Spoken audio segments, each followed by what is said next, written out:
It is time to bring in Arthur Schwartz, the food maven. Arthur, of course, joins us on a Monday morning, and we talk about food, glorious food. And today, we'll talk about lockdown and food. Good morning, Arthur. Good morning. Well, it's a month that I'm in the house now, and I have been to my local safe supermarket twice. I don't want to go in there again, even though I know it's safe enough. So I find, along with some friends, we're discovering alternative ways of shopping. I always used to say, I love to shop as long as I don't have to try it on. So anything that I don't have to try on, which is, of course, food and furniture and art. Anyway, so that's over because you can't go out to a market and look and smell and feel the food. You can't. It's not a sensory experience anymore. It's like what you need. And I don't know, maybe I can find some sensory satisfaction in shopping online, but so far not. In fact, I'm desperate today because we are now, except for a head of romaine lettuce and a box of frozen spinach, we are out of fruit and vegetables. And that, I find, is the hardest thing to keep to eat, basically. Meat, I found, I think I know I've mentioned this on the air. I ordered meat from De Braga, a commercial butcher that also sells retail and delivers. $10. You can even, I think in Sharon, even it would only cost $10 to get it delivered, and it's extraordinary meat. And I'm very happy to have De Braga. I ordered these steaks for my birthday. That's already a month ago, and I recently ordered other steaks and pork chops. And in fact, I even like their Italian sausage, and I'm really picky about Italian sausage. But I thought these were pretty good, a little finely ground for my taste, but very good taste. And by the way, less expensive the sausage were than the sausage around the corner from me in the supermarket. Well, fancy supermarket.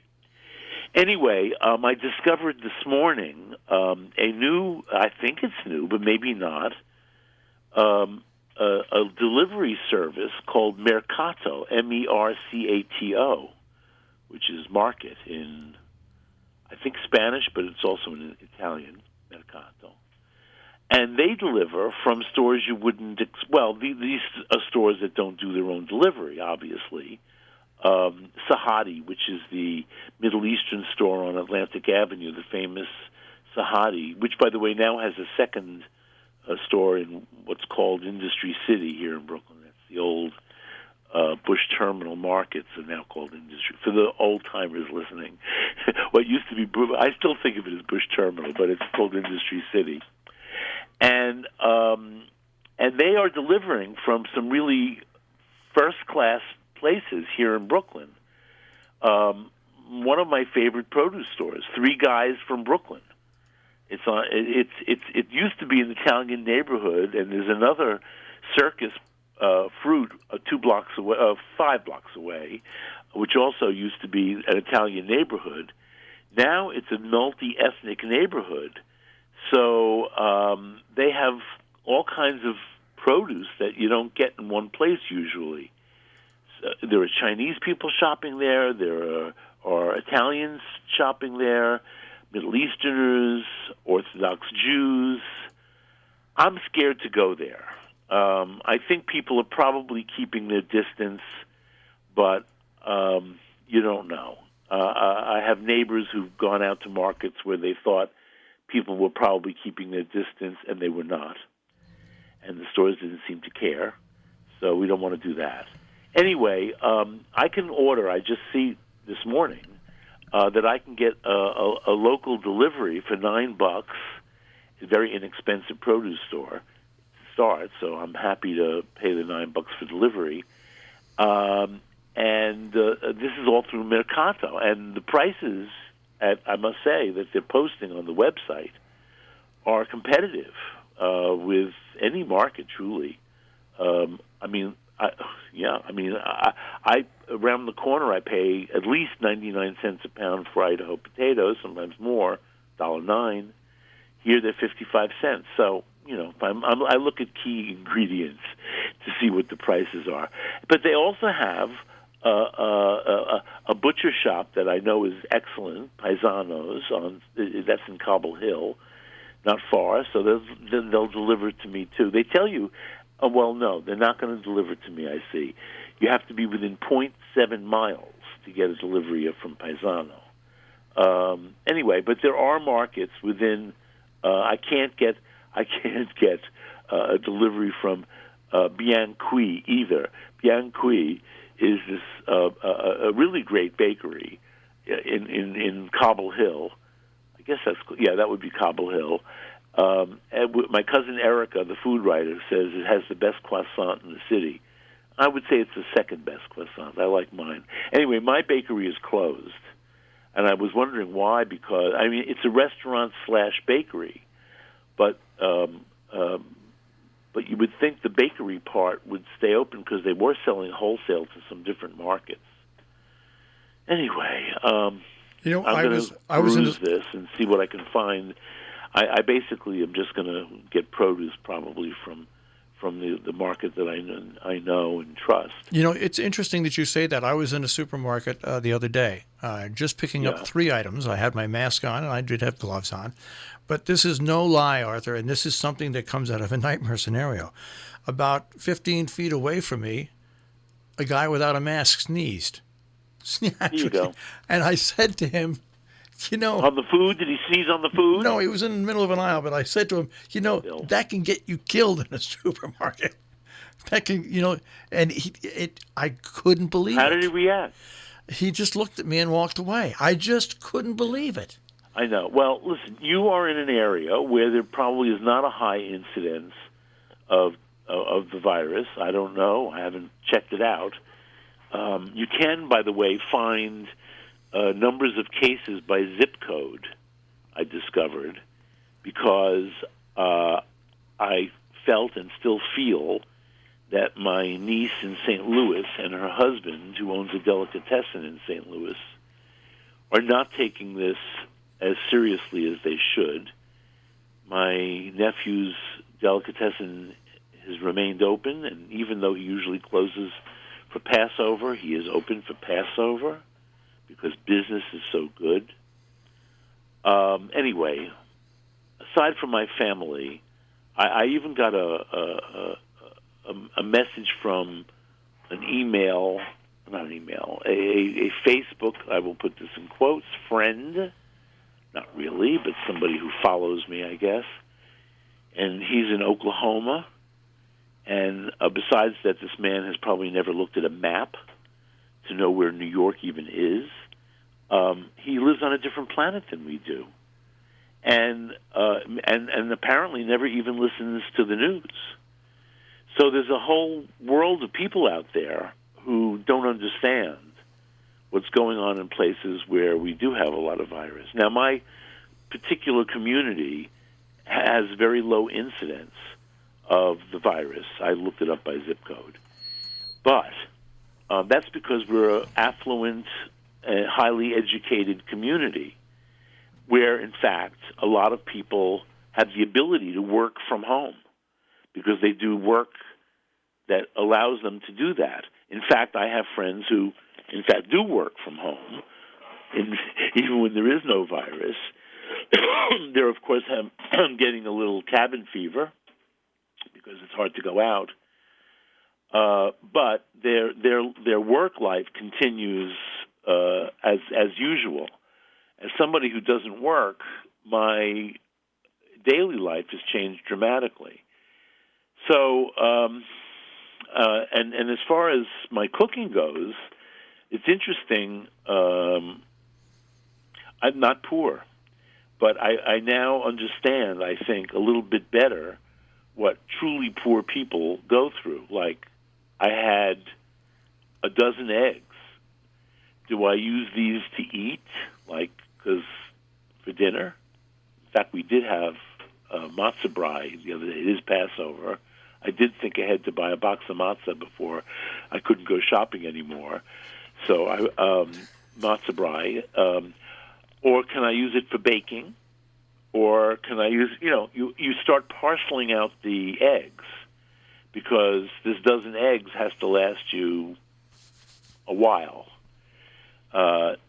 Another one is flour. There's no flour in our supermarkets. By the way, none of the supermarkets that I can avail myself of are delivering anymore. They were at the beginning, but it's now a month that we're closed down. So Whole Foods has stopped delivering. Union Market, which is my market around the corner, has stopped delivering. Fresh Direct, you cannot get an appointment with Fresh Direct to get a delivery. I don't care what anybody says. I have somebody in my life who's a know-it-all, who said, you have to get on at noon because they post the new day of delivery times at noon. Well, it's not true. I've been on more than one day before noon and until well after noon, and still no new dates. So no more Fresh Direct. It's like that. So you have to find alternative ways to shop and to cook. So yesterday, I do have a lot of meat in the house, so that's not become an issue to Braga to the rescue. Also D'Artagnan. I noticed some of my neighbors in the building have been getting D'Artagnan deliveries, another great source of meat and poultry that you can mail order. Another one would be Heritage Foods. Look up Heritage. They're terrific also. These are all very high-end products for which you pay a premium. There are probably some not-so-high-end products that you don't have to pay so much for, but I'm willing to pay that for meat. And really, it goes a long way. I think I spent like $250 on my last order, but that was enough for 8 meals. So that's not so bad. No, $30 a meal. For two men who eat too much. So yesterday, though, I wiped out every last vegetable that was in the bin. Of course, there was some carrots. There was some celery, which I know, by the way, from my life and from writing a book called "What to Cook When You Think There's Nothing in the House to Eat," that celery never lasts as long as you think it should. So, maybe a week or 10 days is good in the bin. So I had carrots and celery, of course, and of course onions. I also had a couple of shallots that I thought it's time to use them up. And then I had, here's something I never would have done before. But I bought this big, nice head of broccoli, and one night, and usually I would cook up the whole thing, including the stems. We love the stems. I pare them down. I cut off the tough ends. I pare them down with my vegetable peeler, and then I cut them into slices or sticks, whatever. But instead of doing that the other day, we just ate the tops, and I saved the stems, figuring they'll come in handy, and they did. So I prepped them and I made them. I diced everything about, I would say, in half-inch pieces, not too tiny. And then the onion, and then I added an onion because the 2 shallots were not enough of that flavor. What else did I put in there? Potato. I had like maybe 8 ounces of little red new potatoes, and I cut them up, washed them, and cut them into quarters or eighths, depending on the size of the little potato. And I started this by sautéing my onions, and I gave that a few minutes. And then I added all the other vegetables, which I measured. I mean, it all came to, without the potato, it came to a heaping 4 cups of other vegetables. And then the potato was, maybe 2 cups at the most, and 1.5 cups to 2 cups. And I put that all in my sauté pan, my deep covered sauté pan, and stirred with, I told you, I think several glugs of olive oil. And I tossed that around in the hot oil for a few minutes, covered the pan, put the heat on medium, and let the vegetables steam for about 10, 15 minutes. You can lift the cover and toss them around once or twice if you want. You don't want them to stick to the bottom of the pan. If you feel anything sticking, then reduce the heat a little bit, because the whole point here is to, as the chefs would say, sweat the vegetables. And once the vegetables are sweated, or is that the past tense? Sweat. Oh, yeah, once they're sweat. Take the cover off and either continue to cook over medium heat until they're really tender. And I smush them down a little here and there. I like it when it browns, when some of them brown and get caramelized. And for that, you need to raise the heat and pay more attention. It depends on your mood. I was not in the mood to pay attention yesterday. So, and then I made pork chops by a new method, something I never would do because we never, they're too precious to do something new with. But these were extraordinary-looking pork chops, but I didn't like the new method, which I found online at Bon Appetit magazine, where you start the pork chops in a cold pork chops in a cold black iron skillet over high heat, covered for 4 minutes, and then turn them over and brown them for another 3 minutes, and then stick them in a 400-degree oven. Now, I have to say, I probably left them in the oven too long. They were very, very thick chops, so I thought, well, 10 minutes, but I think maybe 7 or 8 would have been better. Still, I don't think I like this method. I have cooked pork chops several times recently, and I'm going to swear by fried pork chops. Yeah, no, it's one of those things that tastes breaded, better. Yeah. Fried pork chops. And I measured my oil the other day when I did this, and I used literally 3 tablespoons of oil to fry 2 enormous pork chops. They were sensational, and I don't think that was too much oil. I mean, I measured the oil when I put it in and when I took it out. And if your oil is hot enough, when you put them in and you keep it hot, they're not going to absorb very much oil. You know, it's interesting when you talked about dicing up the vegetables, and I do that. I inadvertently discovered a new way to make potato salad that I really like, and that is taking onions and celery and sweating them down. Okay, and then those little round white potatoes, or they can be the purple potatoes. In another pot, I quarter them, and I put them in water. With some garlic, just because I like to put garlic in water, and when they're done, I then take them, and when they cool off, I put them in with the onions and the celery, a little salt and pepper, and and then I put a little olive oil on it, and it makes the greatest cold potato salad in the world. Why not? I like that. I mean, I would eat it warm too. Yeah, warm, you'll eat the whole pot. Exactly. But I'm trying not to eat too many potatoes. Bob is on a potato jag here. But cold, you don't eat the whole pot because it's a little heavier. But it tastes so good. I'm going to do that. Yeah, it's like my hash. Yeah. So I had to here. So since I can't seem to find all-purpose flour, I have a bag of whole wheat flour in the cupboard, and I have just enough all-purpose, like to make breaded pork chops or something to thicken the sauce, I guess. I don't have much left. But I did have a lot of cake flour. So I'm thinking, well, maybe I should try to make something. I was really going to make bread, but the fact is I have frozen pizza dough in the house, so I do have some dough. Can't get yeast either, by the way. Everybody's baking bread. Anyway, so I'm thinking maybe I should bake a cake with cake flour. And what can I make with cake flour? And I'm looking around, and I finally come up with a chocolate chiffon cake that I found online.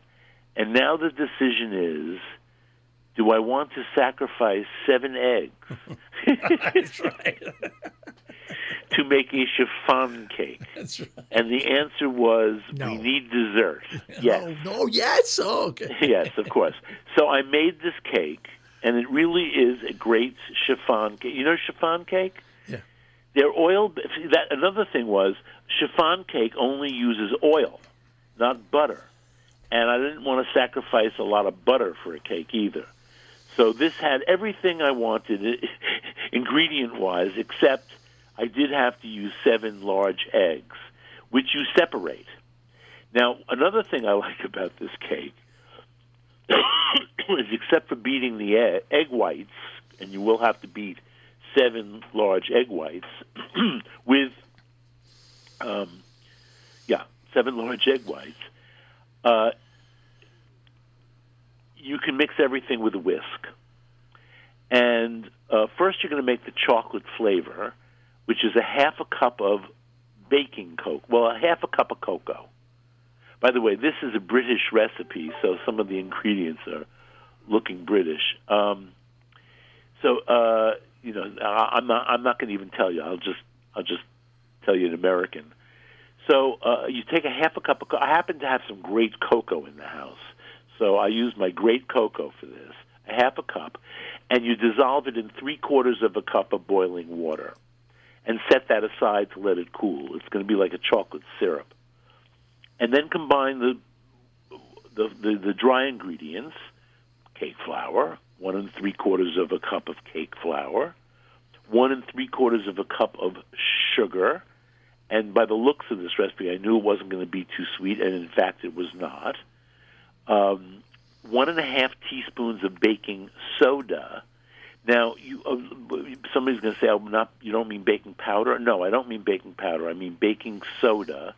And the reason you use soda in a chocolate cake like this is that the cocoa is high in acid. And so you need the alkaline soda to balance it. And also it acts as a slight leavening. Really, the leavening here is egg whites. But in any case, 1 1/2 teaspoons of baking soda, a full teaspoon of salt. And I used my salty sea salt, and it wasn't too salty. And that's your dry ingredients. You just mix those together with a whisk, 1 3/4 of a cup of cake flour, 1 3/4 of a cup of sugar, 1 1/2 teaspoons of baking soda, and a teaspoon of salt. And then you do your wet ingredients, which are 7 egg yolks. You remember you have 7 large eggs separated. So the 7 egg yolks you blend with a whisk with a half a cup of oil, whatever neutral vegetable oil you use. I use canola oil usually. And 2 teaspoons, and I made 2, I would say generous teaspoons of vanilla. Mix the wet ingredients together, the yolks, the oil, the vanilla, and then stir in the dry ingredients. And I did this all by hand with a whisk. It's very easy to do. And then I did use, by the way, if you want to put a pinch of cream of tartar, a big pinch of cream of tartar into your egg whites, you can do that. So you take your 7 egg whites with your pinch of cream of tartar if you want. It makes it more stable. And beat them until they're stiff.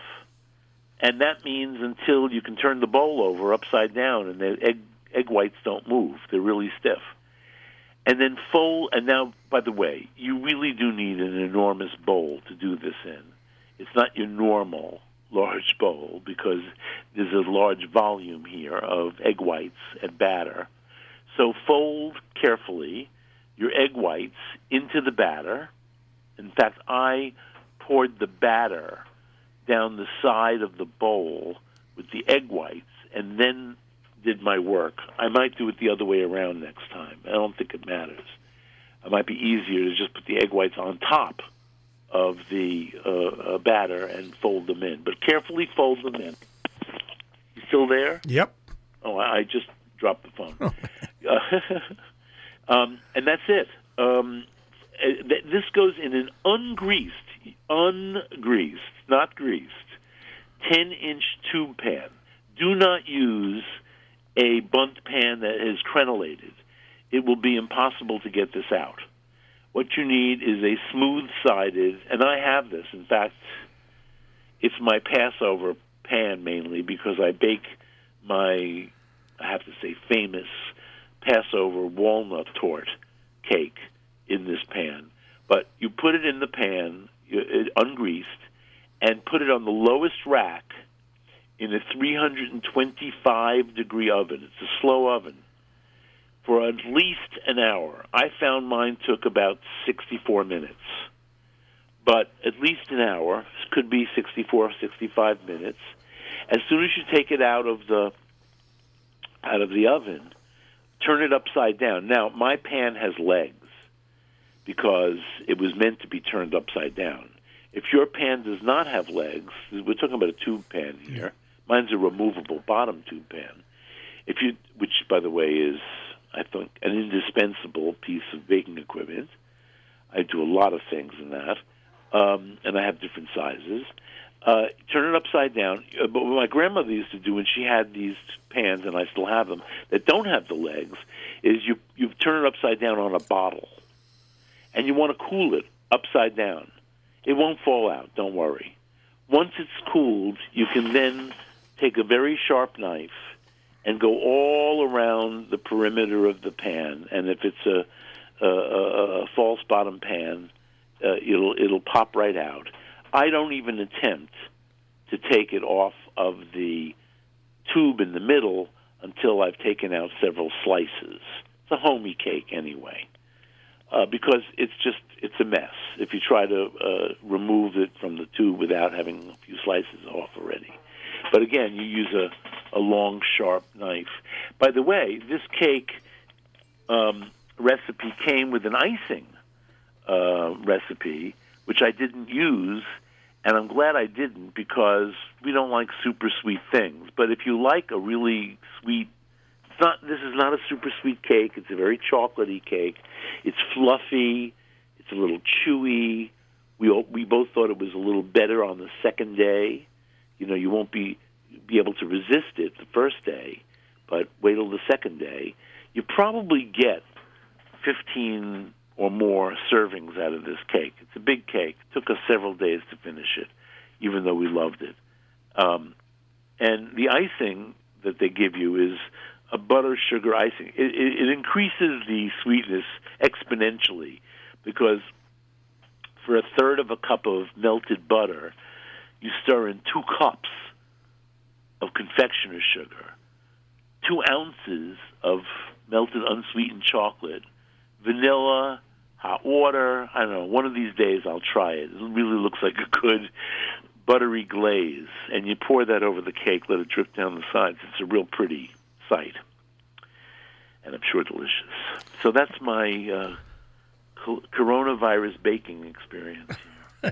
and coronavirus being locked down experience along with the baking. And today it's raining on top of everything. So, I mean, I did not go out yesterday because even though it was gorgeous, but on a weekday, because you know what? It was so gorgeous, and it was Sunday. There were a lot of people on the street, not necessarily keeping their distance, although I'm sure they were trying. But the thing is, you know, I didn't want to go take a walk and be playing dodgeball. That's right. So, you know, but during the week around here, the streets are deserted. So you can go out for a walk, even without a mask. It's okay. And, you know, I live on the park, so inside the park, I understand there have been some problems. But outside the park here, you can walk very comfortably, and you can sit on a park bench. But today's raining. All right. Well, you guys stay safe and healthy. Yeah. Well, you know, we're discovering. Everybody I've talked to over the weekend has been discovering new ways to get deliveries. I have one friend who's like urging me to order from a local restaurant that's doing delivery. I said, you know, I wouldn't eat in there, well, even when it was open. There was no virus. That's no, right. Yeah, when there was no virus. I'm not sure why I would want to order in their delivery to keep them in business. All right. Well, with that being said, stay safe and healthy, and we'll speak to you next week, Arthur. All right. Take care. Take care. Arthur Schwartz, the Food Maven, here on Robin Hood Radio, robinhoodradio.com on the web.